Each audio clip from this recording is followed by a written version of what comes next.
Hi everybody, welcome back to Between the Lines. Today we're going to be talking about The Dark Tower, which is definitely something. The Dark Tower is a fantasy, western, sci-fi, crime, horror, fairy tale, small business development, metafiction, epic series written by Stephen King over the course of a few decades and is a lot to talk about.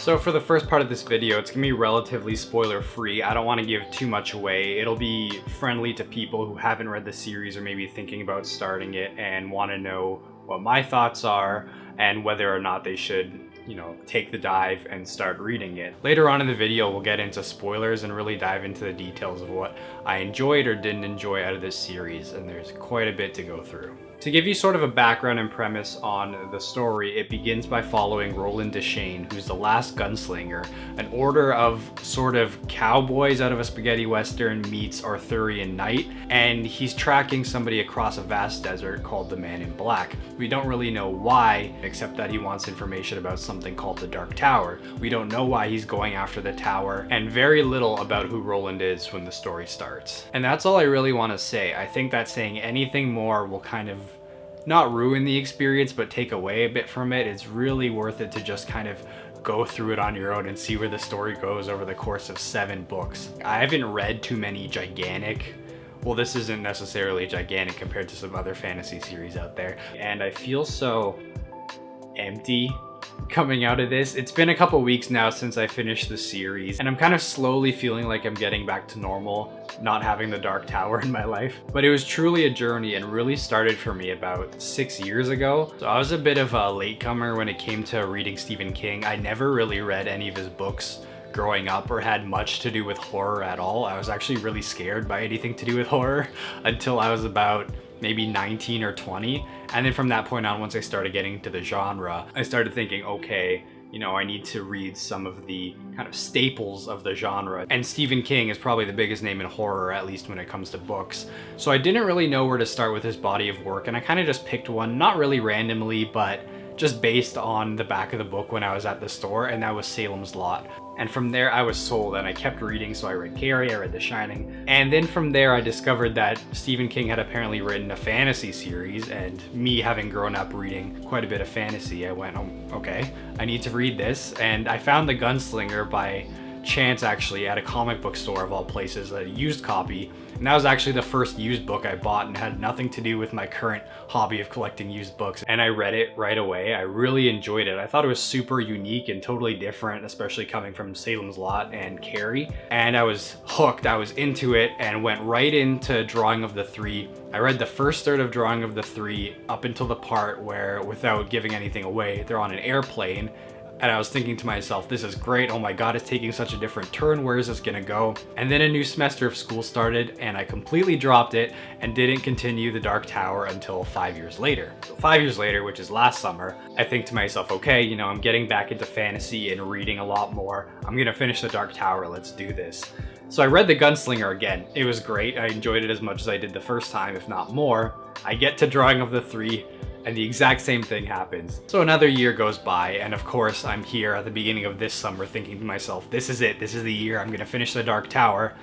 And I pushed myself to do it, and I finally did. I didn't even bother rereading The Gunslinger. I'd read it twice already. Just started from Drawing of the Three and went straight through until the end. This reading was really unique. I had a great time actually going through the series and seeing where it went from Drawing of the Three. I knew that there was kind of a course correction from the first book going into the second, and I was curious to see if that was going to happen a bit more going along in the series, and it definitely did. I really enjoyed reading them though, and I'm so happy I actually pushed myself to go through the rest of the series. So now to the actual review of the series. What did I think of the Dark Tower? Well, I loved it. I had a great time. I like weird stuff. Having said that, the series definitely isn't for everyone. There's some weird stuff that happens, and if you're looking for a straightforward fantasy or western story, this isn't it. I'll get into detail some of the things that maybe people wouldn't like, but as a general overview, I think that if this is your thing, if you like weird, alternative, unique stuff, then definitely go for this. Some of the things I really enjoyed about the series without getting spoilery was just that it was so evocative. The storytelling conjured up so many different images in your head. It went starting off with this brooding atmospheric trek across a desert in a very spaghetti western fashion, and evolved into stuff involving crime and science fiction and humor. And something it really had going for it was the characters. These characters are so well written, well drawn, and are full of a level of humanity, from the protagonist to the antagonist, good and evil, white and red, if you've read the series. He did a great job taking people who maybe you wouldn't like in other novels and really fleshing them out here, including the protagonist Roland Deschain, who's someone that maybe you might hate at the beginning of the series, and by the end of it have a completely different understanding and perspective on him. And something I appreciate that Stephen King really did well was just tell the story in a beautiful and organic way. Most people know, if you're into Stephen King, that he's a pantser. He just kind of makes things up as he goes along. He doesn't really outline his stories. And you can definitely feel that here, and that might be a con for some people, but I think the way that that method of storytelling feels organic and human, and it's a little rough and dirty,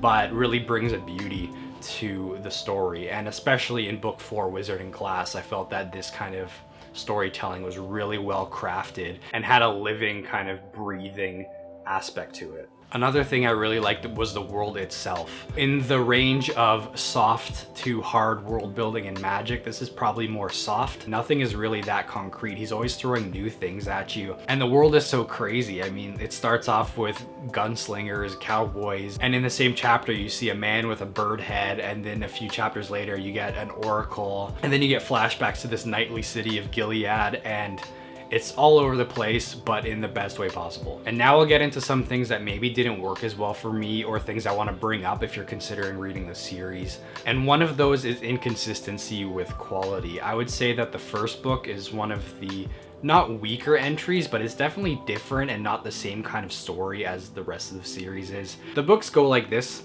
a little bit in quality. None of them are bad. I wouldn't say any of them are bad books, but book 1 is definitely a lot different.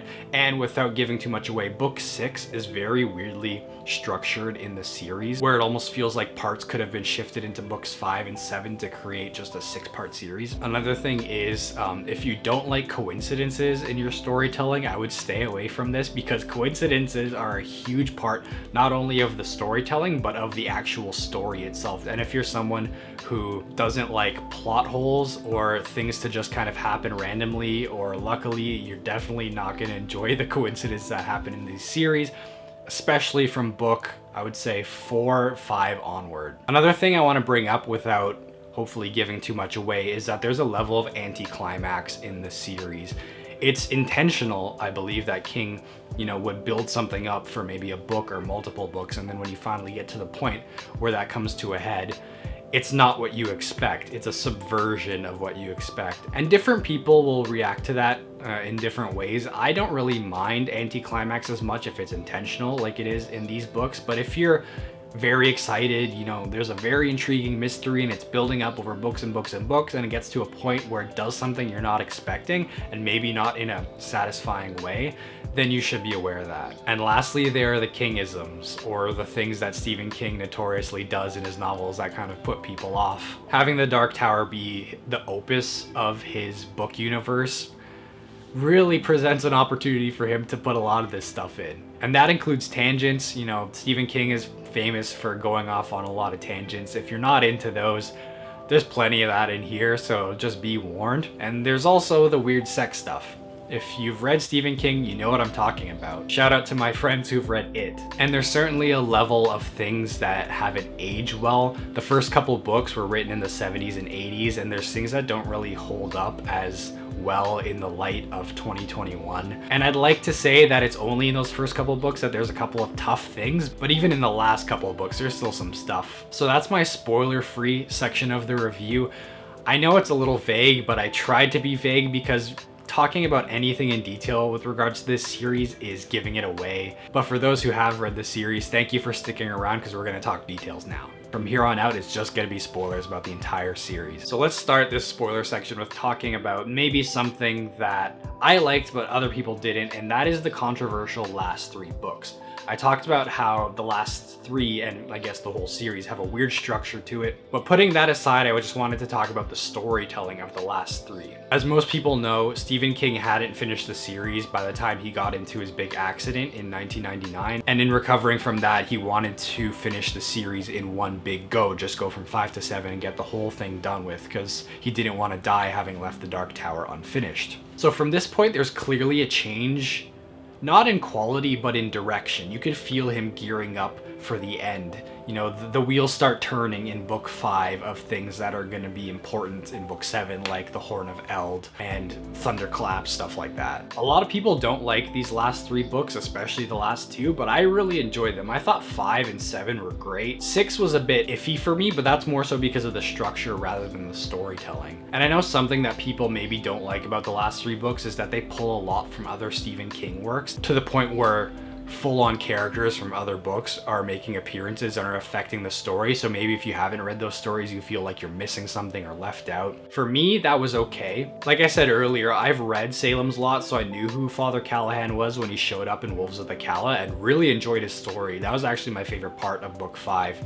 And on the flip side, when Patrick Danville showed up in the last book, I've never read Insomnia, so I don't really know what his role was in that original story, but I thought his inclusion was okay. It didn't bother me too much. I had more problems with the things that actually happened with him rather than the fact of him being in the story. And in discussing these last 3 books, I guess I should talk about the ending. So to give you some background on my relationship with the ending, I actually had it spoiled for me about a year before I finished the series. From a goddamn review of the movie, that movie ruined the ending of the series for me. Although, to be fair, I didn't have the whole thing ruined for me. All I knew was time loop. That's it. I knew there was time loop. I didn't know if it involved just Roland or the quartet or the entire story. No context for it, but I knew there was time loop, so that by the time I was at the end of the story, you know, that second last chapter in book 7, when Susanna goes to New York and it's snowing and she meets the different Eddie and Jake, and I knew time loop was still coming, and here it is. What the hell does it mean? Even though it was spoiled for me, I really liked the ending. I thought it was super thematically resonant. I thought it was perfect for the character of Roland, for the person who wouldn't put aside his quest for the people he loves. He just kept pushing and pushing and pushing, and when he finally got to the end there, it was all for nothing. He should have just cried off, but he didn't, and he's been doing this journey over and over and over again until he learns to abandon his quest for the tower because it's truly meaningless. And you know what, now that I'm actually thinking about it, the fact that that part was spoiled for me actually isn't too bad, because telling you what was coming was really part of King's MO in writing the series. If you've read the series, you know what I'm talking about, and if you haven't, why are you here in the spoiler section? You know those things. King would be writing a paragraph just about something, whatever the story is going along, and then the last line of the paragraph would be, and that's the last time those two talked. Or the next time those two talked, death came between them. That was the last time he saw her alive. So he would do that constantly and set up this level of dramatic tension that people maybe would consider spoilery or ruining it for them. And I would both love and hate every time he did that, because it would be so good, it would make me want to keep going, but at the same time be like, ah, f you, Stephen King. So the fact that it was spoiled kind of upped the dramatic tension for me, so I knew what was coming, and every step closer to the tower I knew, oh, something bad's gonna happen, something bad is gonna happen. And in the end, it was a perfect and fitting end for Roland, so. However, I'm still unsure about how I feel regarding the anticlimax, and the biggest example of that has to be the stuff with Mordred and the Crimson King. Mordred has been gestating and baking in this story since book 3, and the fact that his story just ended and his whole quest was just getting shot after killing Oi, mother was like, okay, like, I get you're subverting an expectation here, but why are you subverting it? What is the point of just ending Mordred's story here? And same with the Crimson King. After all this hype, this terrifying Sauron-esque figure who's cast a shadow over almost the whole story to just get there, and he's a crazy old man that Patrick Danville just erases. I guess it was intentional for it to be anticlimax, but at the same time, I'm still not sure if it worked for me or not. That's something I've been tossing around in my head the last couple of weeks. All right, so just foregoing the story, I just wanted to talk about which book in this series is my favorite, and this is spoilery too. So my favorite book in the series is Wizard and Glass. This is one that's actually pretty controversial for people because of the nature of its storytelling. I personally like self-contained stories like this, and that's why I really like this one. I thought it was just like a perfect story told from beginning to end.